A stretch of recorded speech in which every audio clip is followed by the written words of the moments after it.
किसान भाई बहनों को झुमकी बहन का जोहार। कृषि दर्शन कार्यक्रम में आप सभी किसान भाई बहनों का स्वागत है। और साथ ही किसान भाइयों को गंदरू भाई की तरफ से भी नमस्कार। तो चलिए देखते हैं कृषि समाचार। नमस्कार, कृषि समाचार में आपका स्वागत है। मैं हूं गौतम।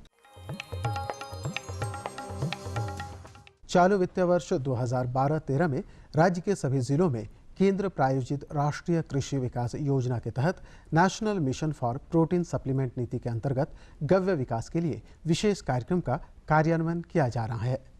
इस योजना का उद्देश्य दुधारू पशुओं की दूध उत्पादकता में वृद्धि लाना है। National mission for protein supplement कार्यक्रम यानी NMPS के तहत दुधारू पशुपालन व्यवसाय के विकास के लिए कई कार्य किए जाने हैं।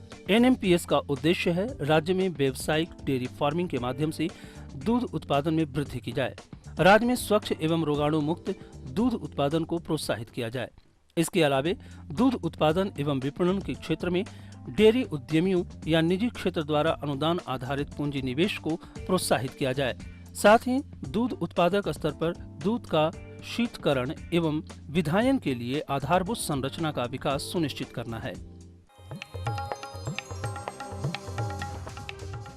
राज्य में स्थापित डेयरी और दूध शीतक केंद्रों के व्यावसायिक संचालन और दूध उत्पादन व्यवसाय को यहां के ग्रामीण परिवारों के लिए जीविकोपार्जन का सबल माध्यम बनाया जाएगा। इसके लिए राज्य में स्वायत्तशासी संस्था के रूप में झारखंड डेयरी परियोजना का गठन किया गया है। झारखंड डेयरी परियोजना के प्रबंधन का भार 5 वर्षों के लिए नेशनल डेयरी डेवलपमेंट को सौंपा गया है। पहले चरण में राज्य के 12 जिले रांची, लोहरदगा, रामगढ़, हजारीबाग, चतरा, गिरिडीह, देवघर, दुमका, गोड्डा, गढ़वा, पलामू और लातेहार को इसके अंतर्गत रखा गया है, जिसमें 902 गांवों के 41,500 परिवारों को लाभान्वित कराया जाएगा। इस परियोजना के तहत ग्रामीण स्तर पर कंप्यूटराइज्ड पद्धति से दूध संग्रहण की व्यवस्था एवं दूध उत्पादकों को सीधे उनके बैंक खाता में दूध मूल्य भुगतान की व्यवस्था सुनिश्चित की जा रही है।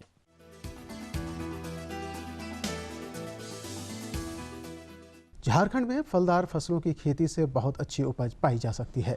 इसके लिए किसान भाइयों को 2 उन्नत तकनीक अपनाना होगा। पहला, फल आधारित बहुस्तरीय फसल प्रणाली और दूसरा उच्च घनत्व फसल प्रणाली। इसमें कोई दो राय नहीं कि अपने राज्य में आम, अमरूद, लीची और आंवला जैसे फलदार फसलों की बहुत अच्छी व्यावसायिक खेती की जा सकती है, लेकिन इसके लिए जरूरी है कुछ खास बातों पर ध्यान दिया जाए, जैसे मिट्टी का उपचार और प्रबंधन, वर्षा जल संग्रहण, फल आधारित बहुस्तरीय फसल प्रणाली और उच्च घनत्व फसल प्रणाली को अपनाया जाए।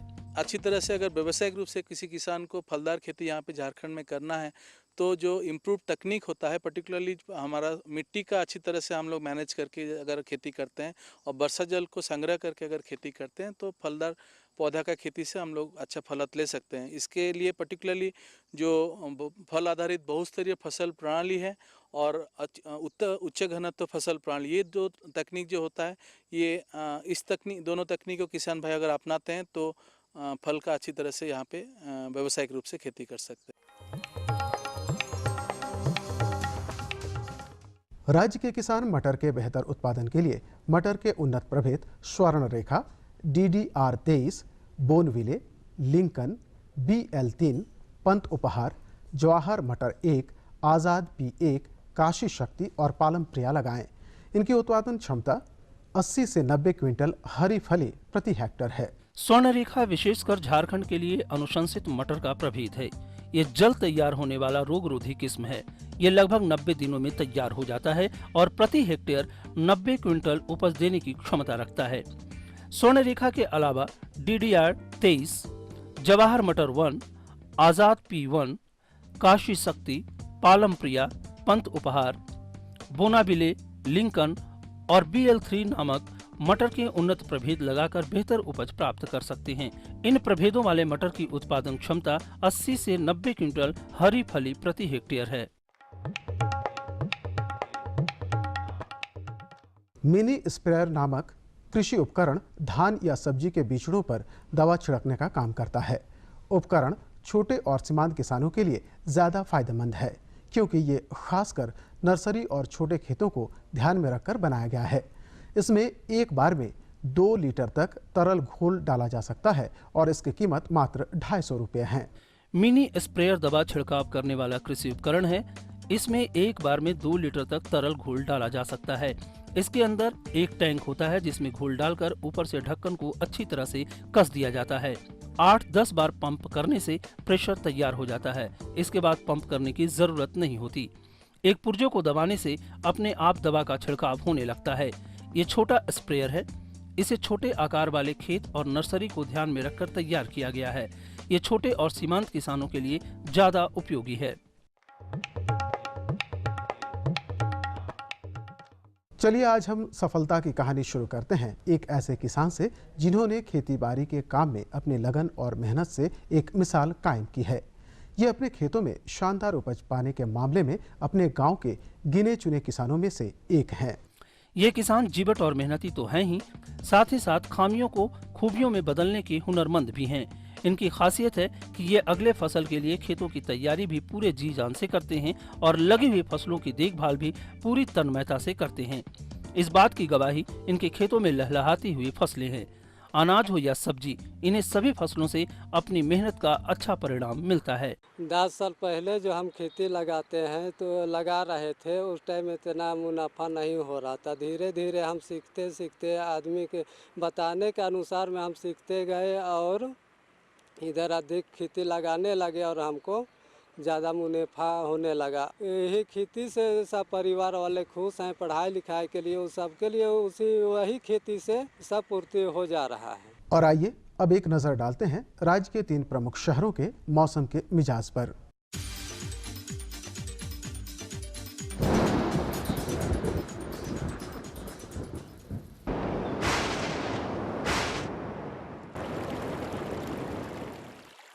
आज राज्य के 3 प्रमुख नगरों के 10 तापमान इस प्रकार हैं। रांची का न्यूनतम तापमान 19 डिग्री सेल्सियस, अधिकतम तापमान 22 डिग्री सेल्सियस। जमशेदपुर का न्यूनतम तापमान 21.7 डिग्री सेल्सियस और अधिकतम 26.8 डिग्री सेल्सियस। मेदिनीनगर का न्यूनतम तापमान 15.5 डिग्री सेल्सियस और अधिकतम 23.5 डिग्री सेल्सियस। मंडी भाव में आइए नजर डालते हैं अनाजों के भाव पर।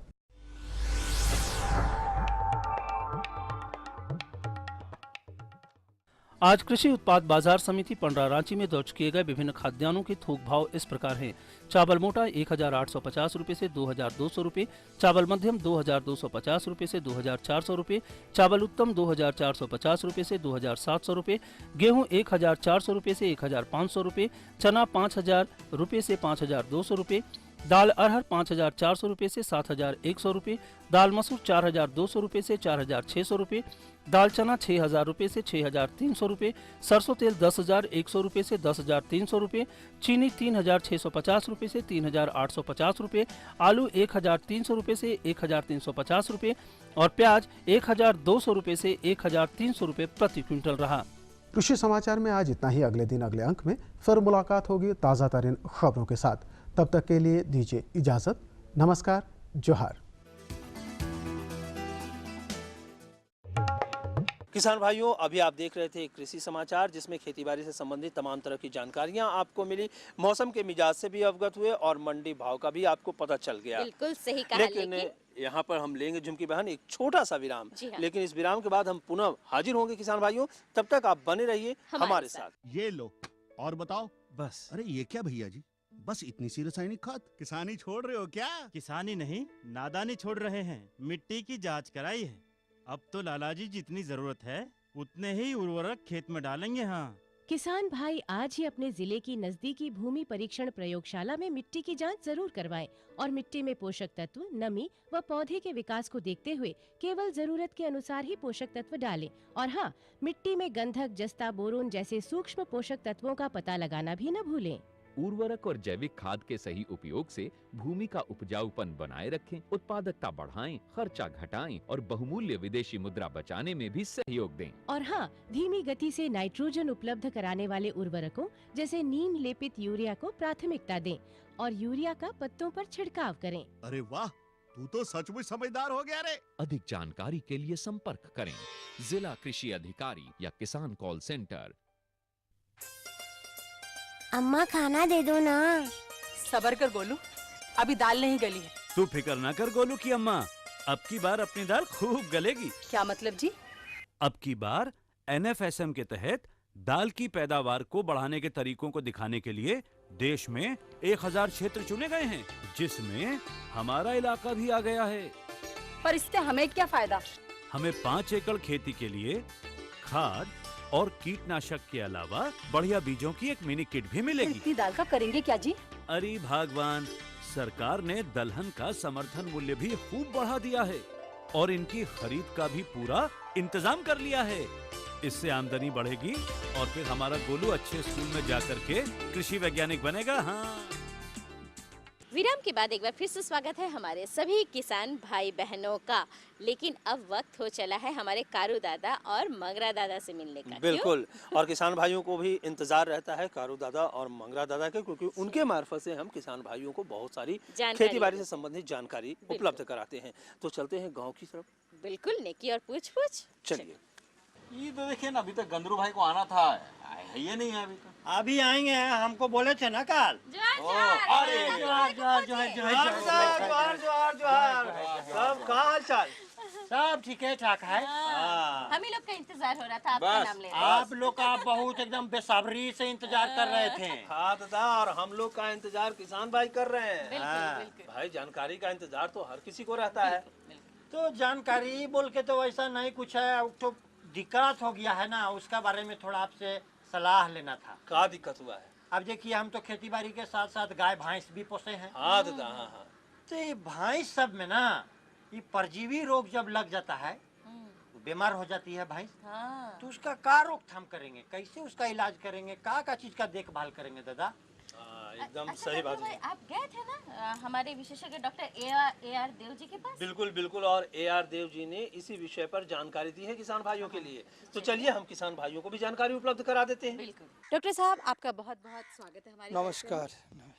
डॉक्टर साहब, सबसे पहले आप हमें ये बताएंगे कि कौन कौन से परजीवी जो हैं वो भैंसों को इस मौसम में लग सकते हैं।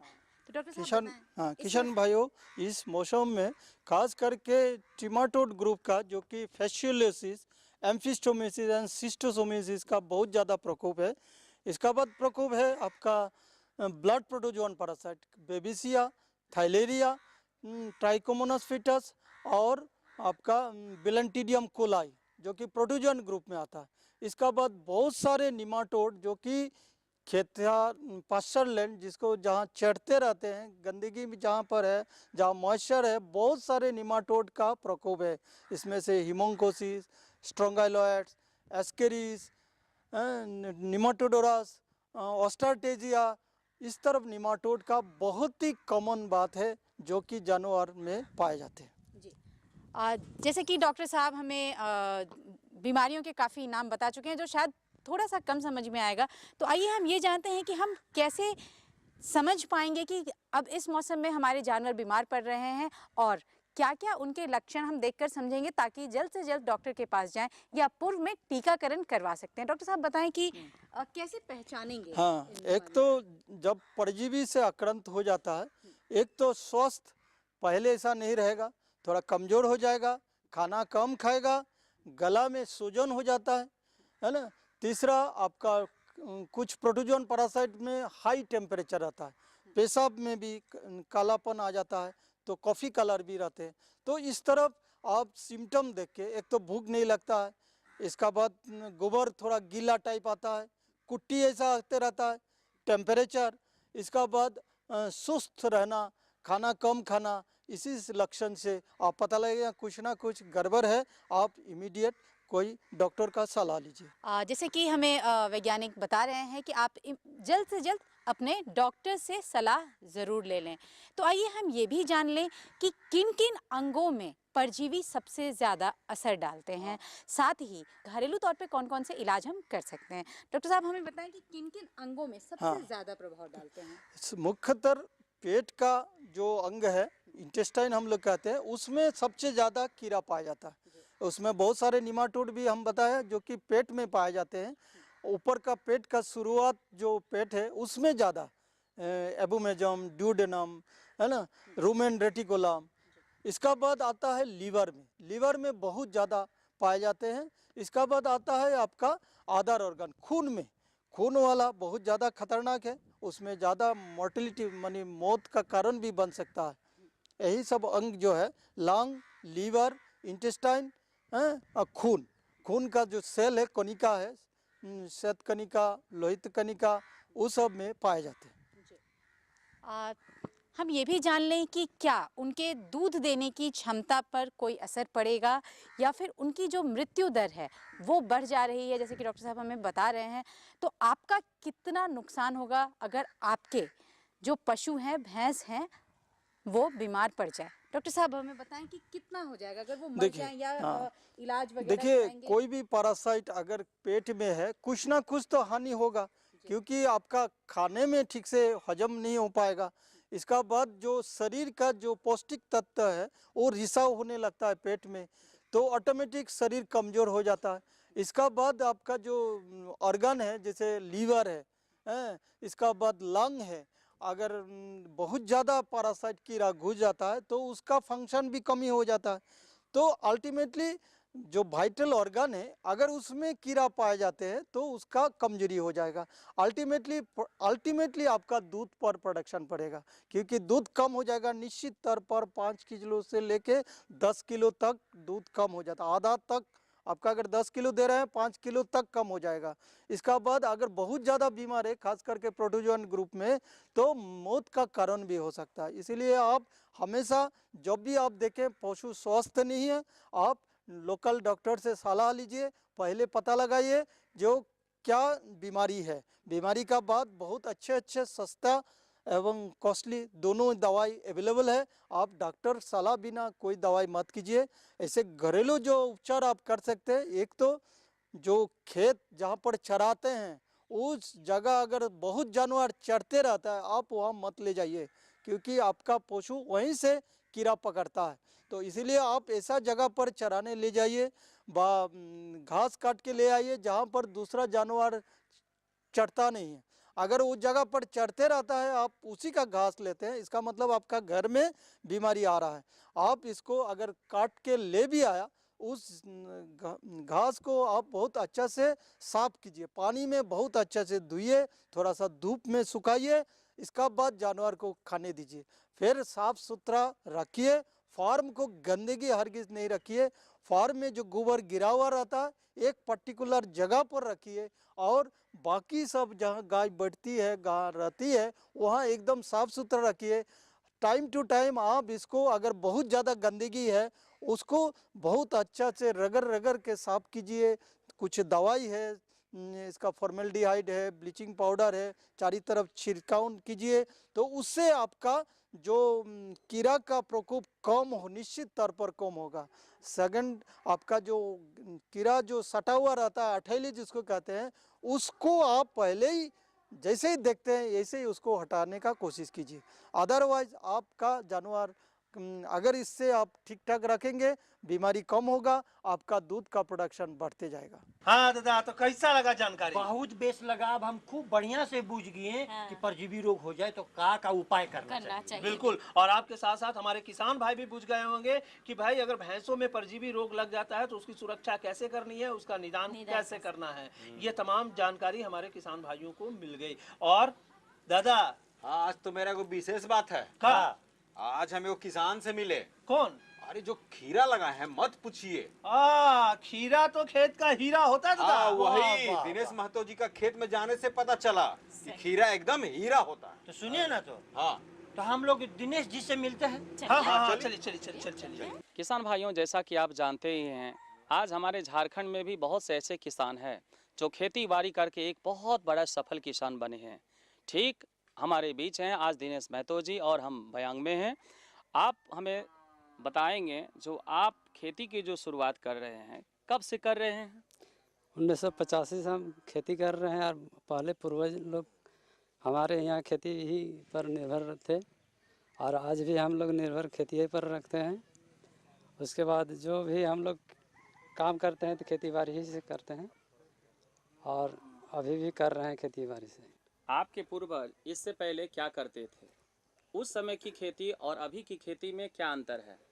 पहले पूर्वज लोग करते थे खेती तो वैसे बुन देते थे, उसके बाद जो भी होता है वो पटवन, उतना सिंचाई की सुविधा नहीं थी, इसलिए उतना नहीं करने सकते थे और खाद की सुविधा भी नहीं थी उस समय, उतना उपज नहीं हो रहा था। और आज की खेती जो आधुनिक युग में जो चल रहा है वो नए नए तरीके से बीज मिल रहा है और बाज़ार में बीज भी मिल जाता है, खाद कृत्रिम दवा भी मिल जाता है, उससे में मैंने कीड़ा मकोड़ा कुछ जो काट देता है उसको बचाने के लिए सुविधा मिल रहा है और इसी तरह खेती कर रहे हैं। अभी जो वर्तमान समय में आप खेती कर रहे हैं इसमें कौन कौन सा तरीका अपना रहे हैं, क्या क्या तरकीब आपको सुविधा जो है सो मिल रहा है खेतीबाड़ी करने में? खेती बाड़ी करने में यही मिल रहा है सुविधा कि हल जोतने के लिए ट्रैक्टर की सुविधा मिल रही है और जो अभी बीजा पटवन के लिए मशीन भी मिल रहा है, उससे सुविधा बिजली भी है और जो बीजा भी बाज़ार में उपलब्ध है उससे साधन तुरंत मिल जाता है। उसके बाद जो भी हम लोग माने समय से ही उसको लगाते हैं और जो भी दवा खाद डालना है उस समय पर ही डालते हैं। अच्छी उपज के लिए आप क्या क्या तरीका अपनाते हैं और किसान भाई को क्या कहना चाहेंगे हम अच्छा फसल उपजाएं? अच्छे फसल के लिए हम लोग पहले पानी की व्यवस्था अच्छा करते हैं, उसके बाद पानी ही से सबसे मूल्य है। पानी जब मिल जाता है तब ही कोई भी फसल अच्छा होता है। उसके बाद बीज भी माने अच्छा बीज होना चाहिए, अच्छा बीज होने से अच्छा उपज होती है और जो समय सिरे उसको देखभाल भी करते हैं। और बहुफसली के लिए धान के साथ हम लोग सरसों भी उसमें काट के बुन देते हैं तुरंत ही और मकई के साथ राहर भी देते हैं, बादाम लगाते हैं, मूंगफली और जो उससे भी अगर अथी है तो उसमें बैंगन ही सब रोप देते हैं। उसके बाद बैंगन लकड़ी को मक्का का लकड़ी हटा देते हैं, उसके बाद कोड़ देते हैं, अच्छा फसल होता है उसमें, पहले लग जाता है एक साथ। आप जो ये खेती बाड़ी कर रहे हैं इस कार्य में आपको कौन कौन सहयोग करते हैं, परिवार के लोग, समाज के लोग या कोई संस्था? खेती बाड़ी करते हैं उसमें हम लोग अपने परिवार में ही करते हैं, उसके बाद एक ज़रूरत पड़ता है तो लेबर लगाते हैं उसमें और बाज़ार की कोई दुकान से सलाह लेते हैं उसमें कि कैसा बीज होना चाहिए, उससे ही हम पूछ के लगाते हैं। अभी जो आप खीरा की खेती किए हैं इस खेती में आप क्या क्या जो है सो अपना सहयोग दिए हैं और इसे जब तोड़ते हैं बाज़ार ले जाते हैं तो क्या आपको मिलता है, इसके बारे में आप किसान भाई को बताएं। खीरा जो हम लगाए हैं उसमें 1000 रुपया उसमें पूंजी लगी है और पहला तोड़ाई में आधा पूंजी आ गया, दूसरा तोड़ाई में कुछ ज़्यादा हो गई। खीरे की खेती जो करते हैं उसमें 2.5 महीना की समय होती है, उसमें 2.5 महीना में हम लोग 1000 से 1500 तक रुपया लगाते हैं तो हम लोग को माने 15,000 की आमदनी हो सकती है, हो ही जाती है। और जो खेती करते हैं तो अच्छी ढंग से तो 2-3 घंटा हम लोग खट लेते हैं दिन में तो अच्छा मुनाफा मिल जाता है। मैं तो जी हमारे राज्य में बहुत से कृषक हैं जिनके पास अधिक से अधिक खेतीबाड़ी है लेकिन फिर भी वो खेतीबाड़ी नहीं करके और छोटा मोटा काम करते हैं। ऐसे लोगों को आप क्या कहना चाहेंगे? ऐसे लोगों को हम कहना चाहते हैं यही कि जो अपना खेत यदि अच्छी सुविधा में है तो उसको खेती बाड़ी करने से ही बहुत फ़ायदा ही मिल जाती है और यदि नहीं ढंग से करने से वही लोग बाहर चले जाते हैं। खेत की में सिंचाई की सुविधा यदि नहीं हो पाती है तो लोग बाहर घर छोड़ के चले जाते हैं। अगर सिंचाई मिल जाती है तो अच्छा ढंग से खेती करने 2-3 घंटा अपने काम करने से अच्छा होता है और जो बाहर चले जाते हैं तो 8 घंटा 12 घंटा खटना पड़ता है, कहाँ रहना कहाँ सोना कुछ पता नहीं रहता है।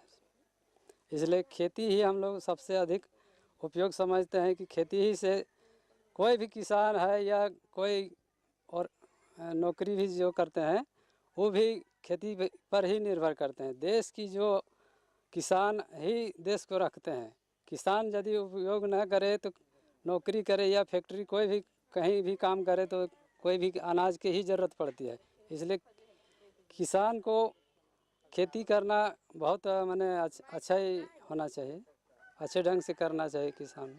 वर्तमान समय में महतो जी आप खेती बाड़ी करके कितना खुशहाल हैं, ये आप हमें किसान भाई को बताएं। बहुत हम खुशहाल हैं, इसमें खेती ही से सारा जो भी काम करते हैं खेती पर ही करते हैं। अपने बच्चे को पढ़ाई लिखाई तक खेती यही में ही करते हैं। बच्चे लोग के तो अभी हम खेत में काम करने के लिए नहीं देते हैं, अपने ही दूल्हे परिवार और जो ज़रूरत पड़ता है तो हम लोग अगल बगल से कुछ सहायता लेते हैं और खेती ही में करके बच्चे को पढ़ा रहे हैं। वाह भाई वाह, बोले न थे, मजा आ गया एकदम। हम तो कहते हैं कि सभी किसान भाइयों को इसी तरह से खेती करनी चाहिए, इसी उत्साह के साथ, इसी क्या बोलते हैं उसको, कर्तव्य निष्ठता के साथ पूरा जी जान लगा करके एकदम खेती करना चाहिए। और जैसे दिनेश भाई एकदम खेती किए ना, एकदम चकाचक हीरा, हम भी वैसे में करेंगे। वही तो देखिएगा एकदम, और देख के हम एकदम ये हो गए थे, क्या बोलते हैं उसको, चकित। चलिए, चकित होने का अब समय नहीं है क्योंकि कार्यक्रम का समय शेष होने वाला है। क्यों झुमकी बहन? बिल्कुल, तो हमारा पता हमें बताना होगा हमारे सभी किसान भाई बहनों को। फटाफट कागज और कलम उठाइए और हमारा पता नोट कीजिए। हमारा पता है कार्यक्रम कृषि दर्शन, कृषि प्रकोष्ठ द्वारा केंद्र निदेशक, दूरदर्शन केंद्र, रातू रोड, रांची। पिन संख्या 834001। तो किसान भाइयों, आप अपनी समस्या और सुझाव इस पते पर जरूर लिखिए। और इसी के साथ हम सबों को दीजिए इजाजत। नमस्कार।